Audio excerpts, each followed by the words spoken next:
Hello, good evening, and welcome to another edition of Off Track Small Talk. Tonight we're going to be chatting to a driver whose car we've already revealed here on BSCDA TV, but thought it was a great opportunity to sit down and have a chat and find out a little bit more about him. So welcome, Ben Howard. Hey Jonathan, thanks for inviting me and having me. No problem. And so you're at work this evening. You've kind of finished work, but you're still in work, which is good.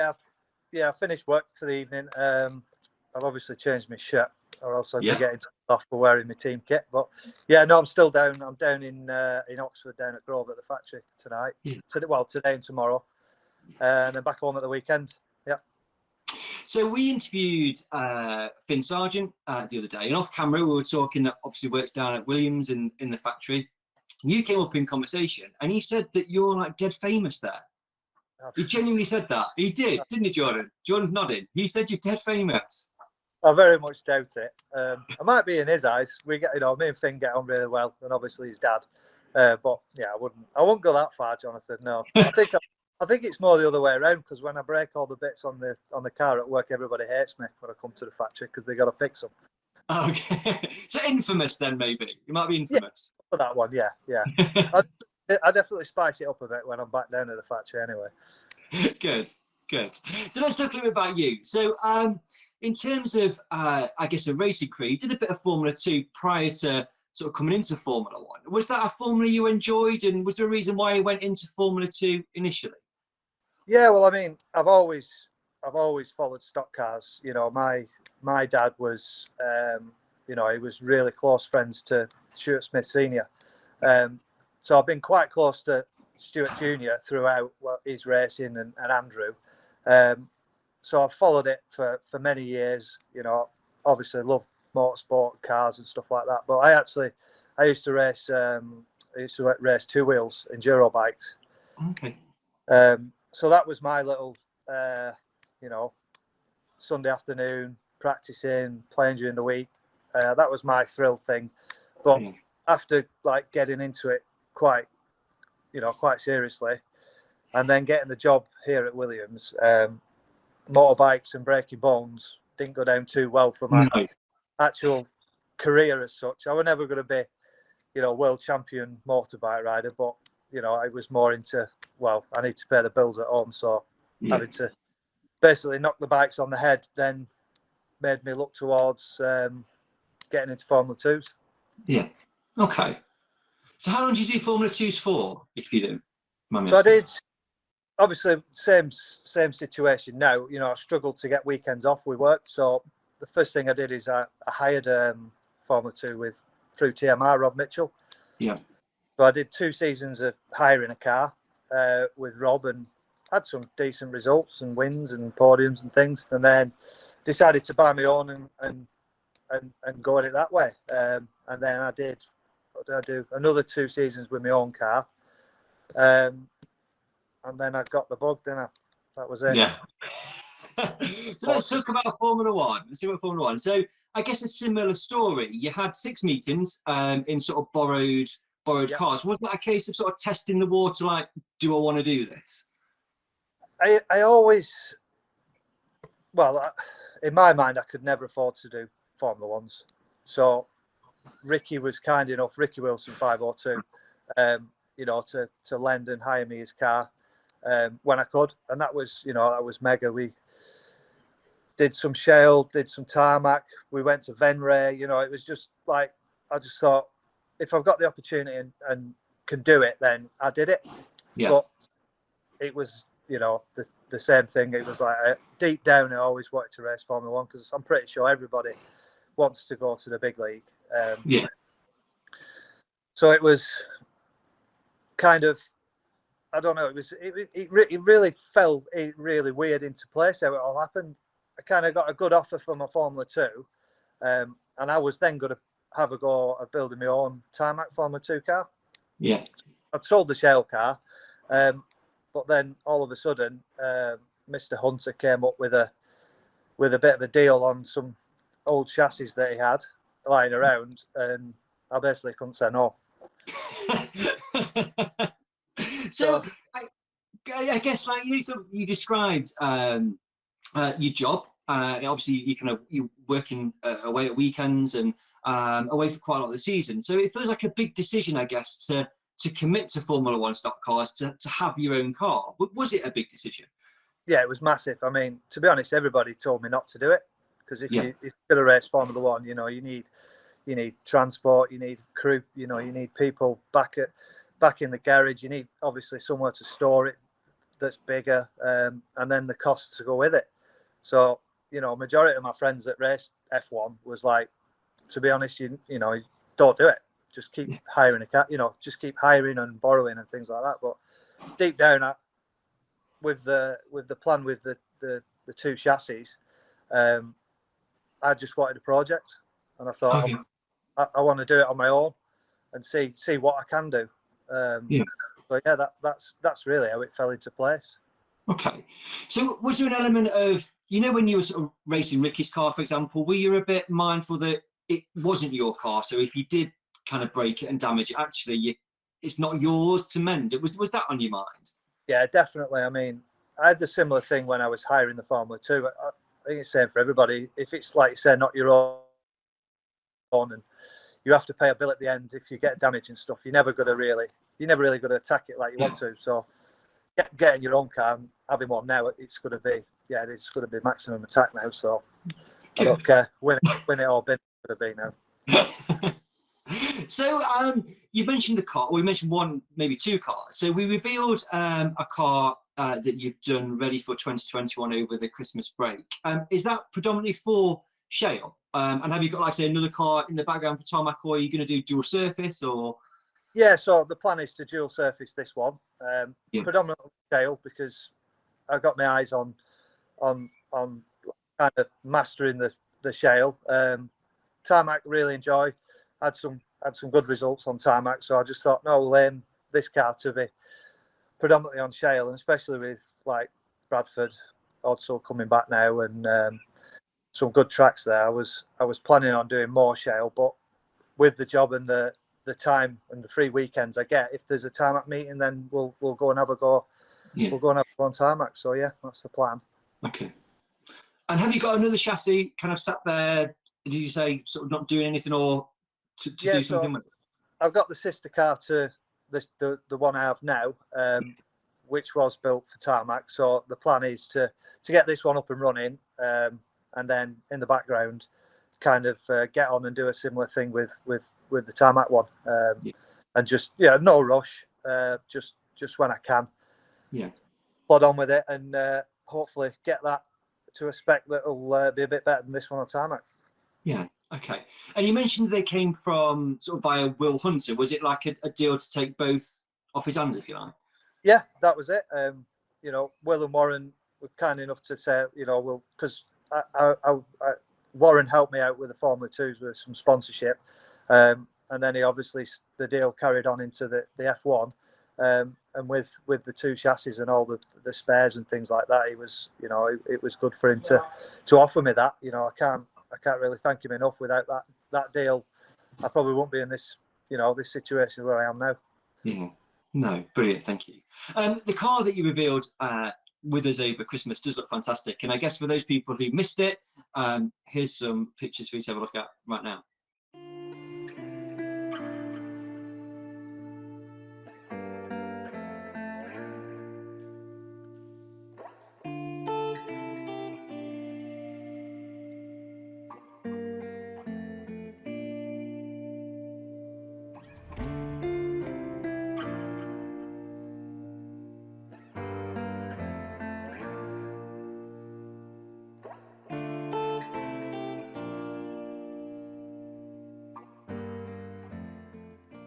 Ben, so like I say, the car looks absolutely fantastic. You've also sent in some amazing kind of drone video footage. It was like next level in terms of what you did. Was that all your own handiwork?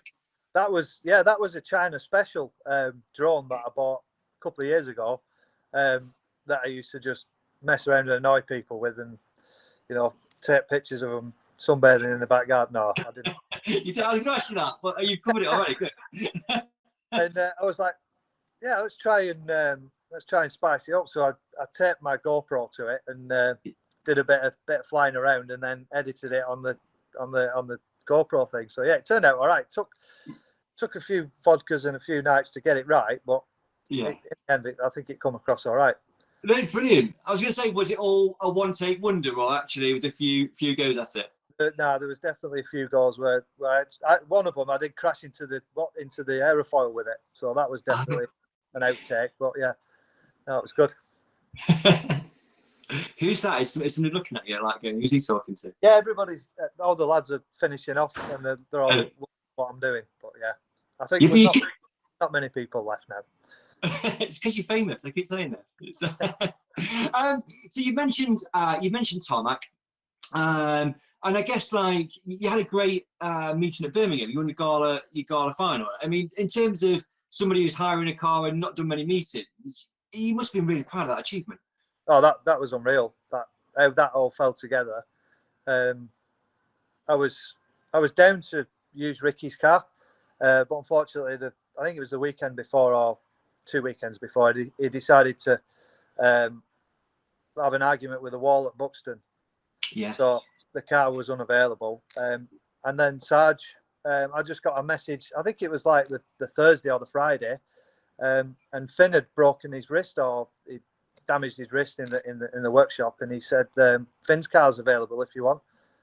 So it was literally, well, I turned up late with Conrad as usual, and it was literally missed the first 5 minutes of practice. Just jump in, and I remember Sarge saying, just go and do a few laps, make sure you feel comfortable, and we'll go from there. And I came back, and he was like, geez, that was quick. I was like, to be honest, it didn't feel quick at all.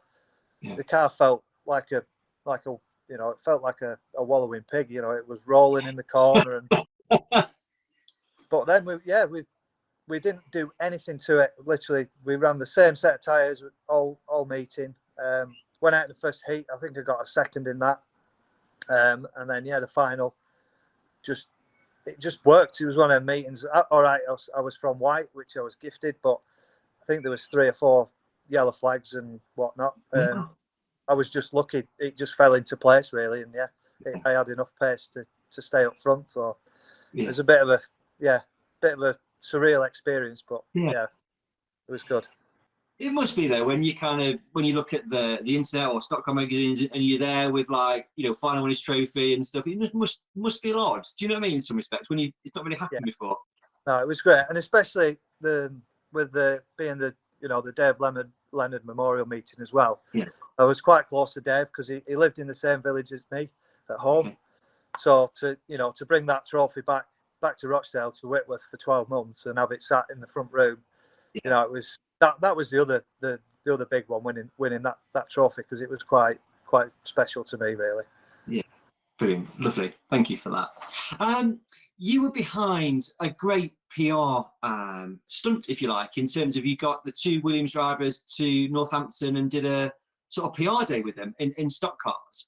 Was that a tough sell to get them there? And I guess, did they enjoy it? Is it something they were like, I'd do that again?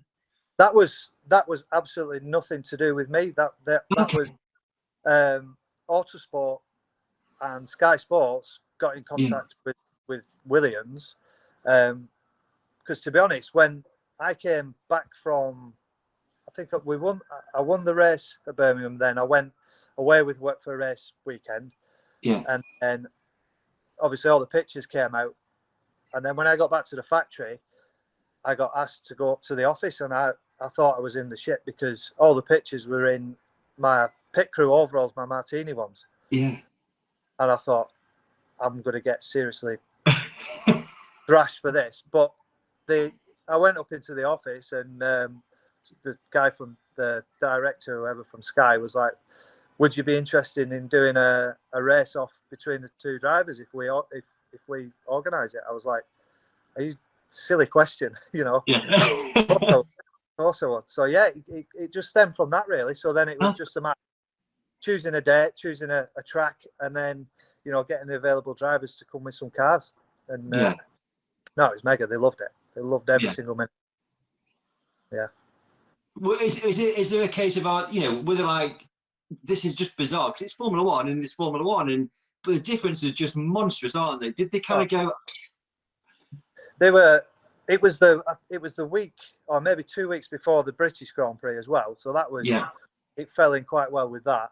And I remember George saying when he arrived, you know, you can imagine the F1 drivers, my side, they're forever doing PR and marketing, and they kind of get fed up with it all.